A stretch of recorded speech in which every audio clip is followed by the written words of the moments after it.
Good afternoon. This is Dr. Katrina Esau, the creator and founder of Whole, Wives Healing Openly, Leaving Him Exalted. And I just wanted to step on today just for a brief moment to encourage you to find out your why. I talk to so many women oftentimes and they don't know. They don't know why they want to fight for their marriage. They don't know why they're doing what they're doing. They, you're going through the motions, you're trying to heal, but then you really don't know, like, why am I doing this? Am I doing this because I want to please other people? Am I doing it because I love my husband? Why are you working on yourself? Am I doing that because I respect and I value who I am? Or am I doing it because religion says so? Am I doing it because I've seen my mentor do it or I've seen somebody else model it? Why are you doing it? We have so many different reasons as to why we do things. And a lot of times we just have to get to the root of it because it will lead you, it'll guide you, and most of all, it will hold you when things don't look right, when things seem like they're not getting any better, they're not going the way you desire them to go. You're going to need to ask yourself, why am I doing this? Why am I doing this? What is my why that is bigger than I? And so that's what I wanted to come on today, just to share a little bit about that and to help you realize the importance of knowing why you're doing what you're doing. Many of you know, if you've listened to me any amount of time, you've heard me share, why I do what I do. People ask me all the time, like, why do you share your story so openly? How does your husband feel about it? What made you do it? What made you share your story in a book? And the reason why I decided to do that is, number one, is I didn't want to waste the pain, because I knew it was never about me. But bigger than that, I wanted to be able to help somebody else. I wanted to be able to help another wife that made the decision to stay and to fight. I wanted to be able to encourage her and let her know that she's not alone. She's not crazy. She's not stupid. You didn't miss it. It has nothing to do with you. It's not your fault. And just to let her know that the thoughts that you have, you're not the only one. Other people have the same thoughts. Other people have been where you are. You hear me share the statistic all the time, and I do it because it's important.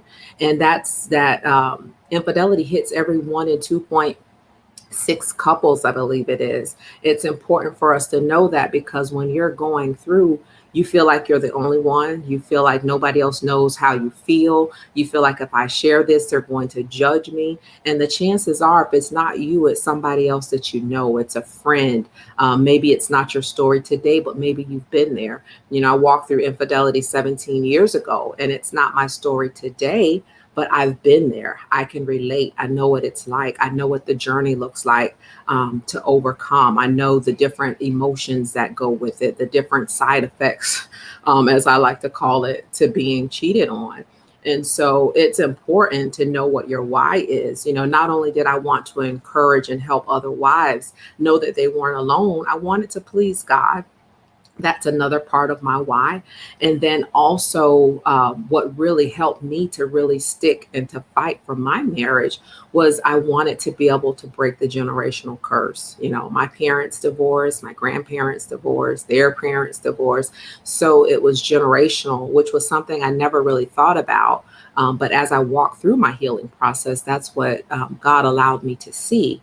And, he showed me where, if you don't fight, your child is going to have to fight. And so that drove me really to stand in the gap and to fight for my marriage, because I know that my daughter is going to have things that she has to deal with, but I did not want her to have to fight the demon, the spirit, the trial, whatever you want to call it. I didn't want her to have to fight that for divorce. I wanted to do that for her.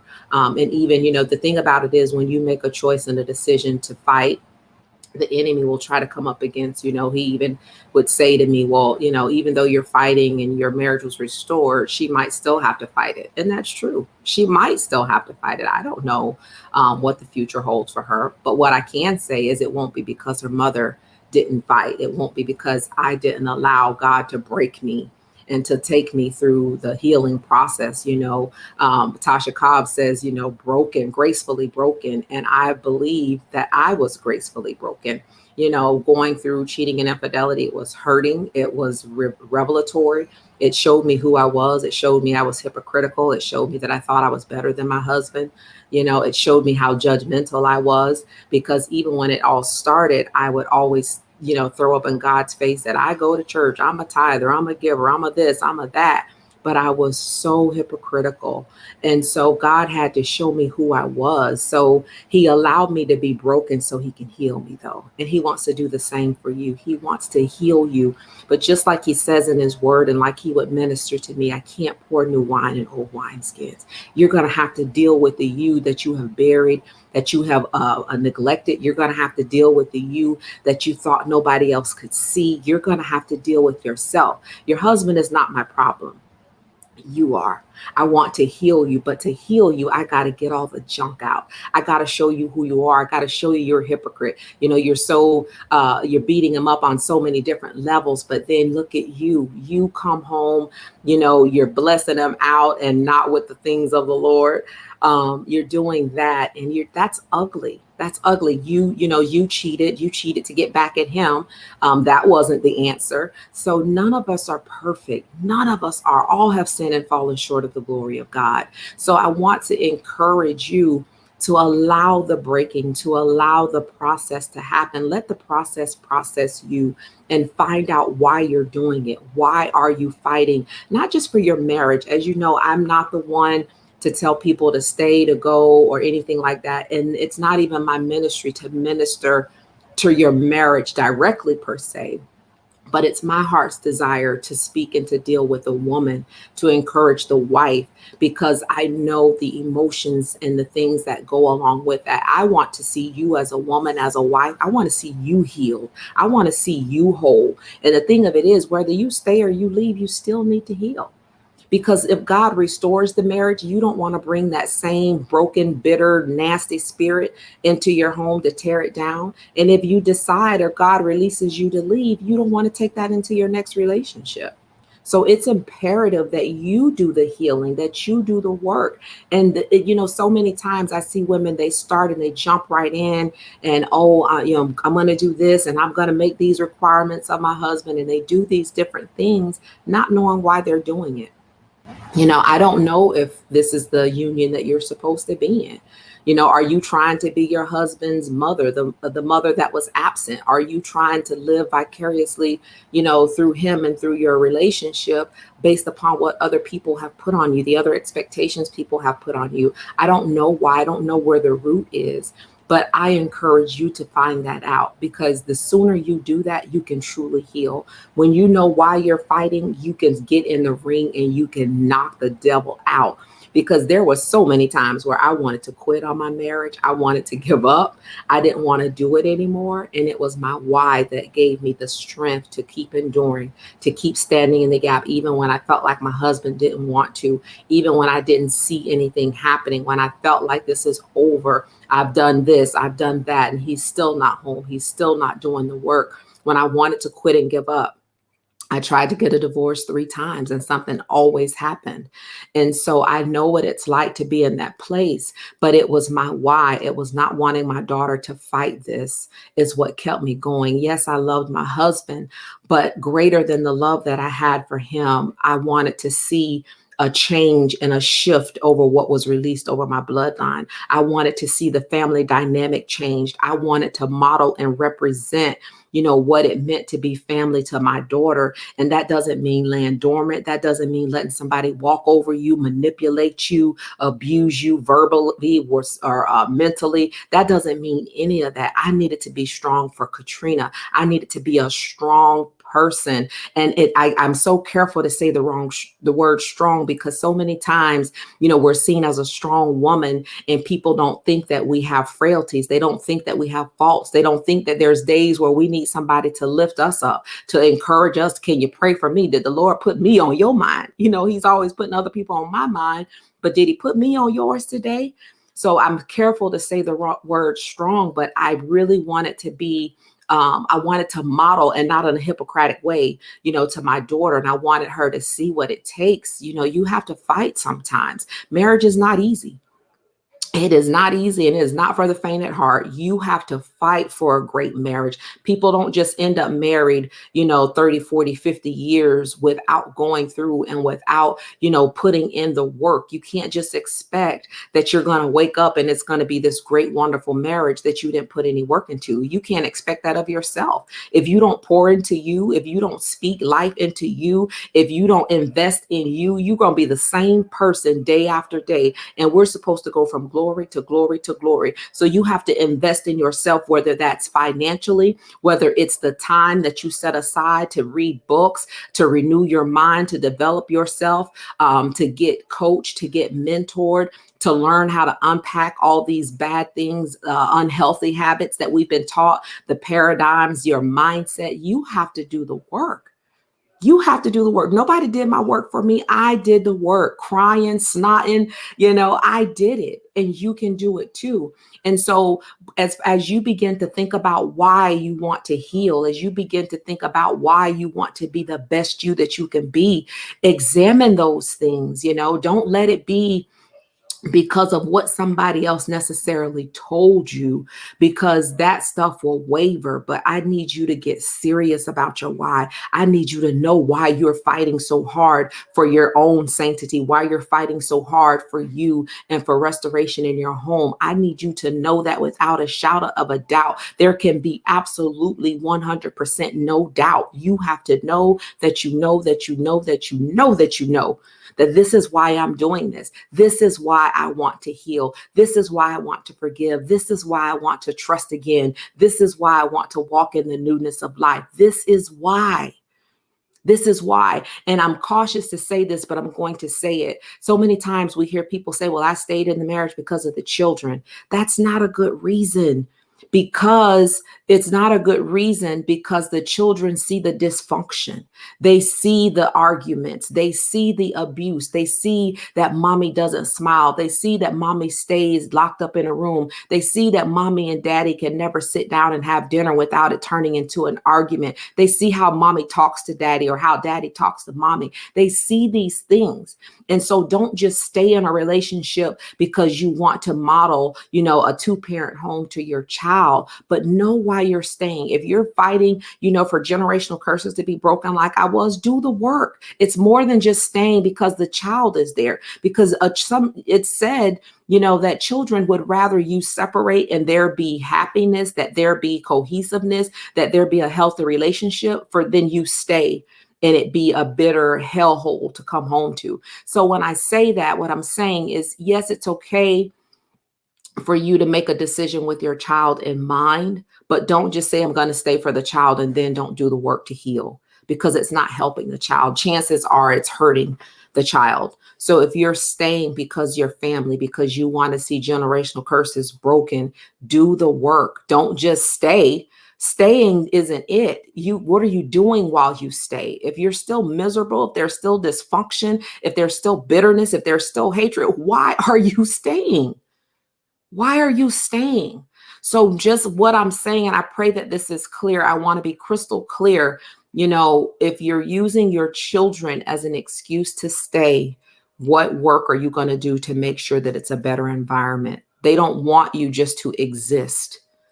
We were not built to exist. We were built to live and live life more abundantly. So do it for the benefit of your child, but do it for you. Do it because you want to represent and model a healthy relationship, a healthy marriage, because you want to demonstrate that it can be done. That, yeah, my mother got a divorce, my grandparents got a divorce, but I can fight. I can stand in the gap, and not just stand in the gap, battle worn, and people know you look like what you're going through. No, I can stand in it, honey, and come out not smelling like smoke, not being burnt at all. People won't have a clue unless I open up my mouth and tell them. And so that's what I want for you. I want you to get whole, get healed, get your mind right. I don't want you to walk around bitter and angry. So that's going to start with your why. And most importantly, even in your why, the very first step to healing is you got to make a decision. You got to make a decision. You can't let it be, 2 and 3 years later past D-Day, as people call it, and you still don't even know if this is what you want. You're going to need to get clear on some things, and you're going to need to do it quickly. And the reason why you need to make a decision, because how are you fighting? If you are, today you're fighting for your healing, today you're fighting for your restoration, but tomorrow you're making plans to live alone, you are not going to get too far fast, because you're double-minded, and a double-minded man is unstable in all of his ways. So you need to make a decision. Make a decision on what it is that you're doing. And if you have decided that I'm going to get the healing I need, I'm going to get the counseling I need, I'm going to get me a coach, I'm going to get me a mentor, I'm going to take classes, I'm going to go to individual counseling, then we're going to do couples counseling. If you have made made up in your mind that that's what you are going to do, ride that thing until the wheels fall off. Ride it until the wheels fall off. Like, make the decision and fight tooth and nail to see it manifest. It may not happen overnight. I've shared with you all my story. My husband and I were separated 3 years. And after we came back together, after the 3 years, he then went off to serve a prison sentence for almost another 3 years. So technically we were apart almost 6 years. And then when he came home, we still had to do the work, because it's one thing for you to say something when you're not in the house and you're not modeling it, versus when you actually are. I'm going to need you to follow through on what you said. And so that's when the real work began between us as a couple, is when he was out of prison and home. So I don't know what your time frame is, but my prayer is always that the wives that I come in contact with, that they will be able to jump off my shoulders and cut some of that time in half, cut some of that time down, because I'm giving you insight. I'm giving you, the tips. I'm giving you the strategies. I'm sharing with you what I've been through. And so that you can make a turn quicker than I did. I didn't have anyone, sharing their true, real, raw reality. So it was just a matter of me and prayer and God and my spiritual mother. And I got there. Thank God I got there. But I want to help you cut some of that time. I want to help you work your process. I want to walk through the process with you. I want to show you tips and tricks and strategies that you can do to begin to shift your mindset, to begin to shift your vocabulary, to begin to see change and manifestation of your fight and what you're trying to do for yourself, for your spouse, and for your marriage. So I know that it can be done. That's all. I'm going to get off of here, because it really moves me, and I feel I'm getting heavy. But I'm okay. I'm okay. I just love being able to help others and sharing. I love being able to help the women of God, any way that I can, to help you get to your healthy, wealthy place. And so that you don't have to go through the years of the mental torment because of the emotions and the things, that we think and we say, toward ourselves because of what we've experienced. There is life on the other side. There's joy on the other side. There's peace. There's laughter. You can take the mask off on the other side. You can just be you, and people, either they take you for who you are, or go about your business. I'm okay if people don't receive me, but I'm not going to sugarcoat stuff. I can only tell you from my perspective and from my experience, and you can take it and do what you will with it. I just know that I wouldn't trade this for anything in the world. I wouldn't trade the peace that I have. I wouldn't trade the joy, not even the experience. I would never want to go through it again, and I wouldn't wish it on my worst enemy. But I thank God. I thank God for the process. I thank God for the experience, because it gave me the relationship that I have with him, and it gave me purpose.